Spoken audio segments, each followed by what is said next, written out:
Guys, this is Susana Bartolata Mix Vlog. Parang gusto kong kumain ng fried fish ngayong gabi. At saka yung gulay ko po na broccoli, iba-blanch ko po siya. Bakit ganito yung kulay ng aking fish?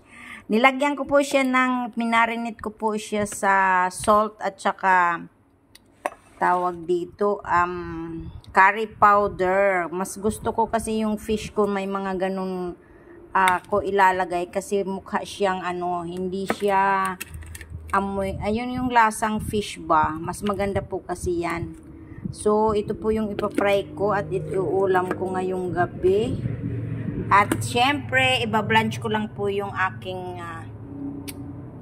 broccoli. Tapos, ilalagyan ko lang siya sa ng oyster sauce. Yun.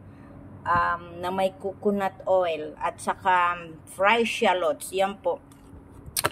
So, ayan po. Sometimes kasi gusto ko yung curry powder or turmeric powder ang ilagay ko i-marinate ko sa fish ko kasi nawawala yung lansa nila. Parang nawawala ng lansa nila at nalalasahan ko yung curry powder kasi marami yung herbs sa loob na ginawa nila. Mayroon na silang garlic, onions, at saka cinnamon, at saka kung ano-anong herbs. Ayan. Kaya, napakaganda at napakayami. Ayan po ang ulam ko ngayong gabi. Mamaya pag naluto po yan, ay isi-short video ko na lang po. Please subscribe my channel, Susana Bartolata Mix Vlog.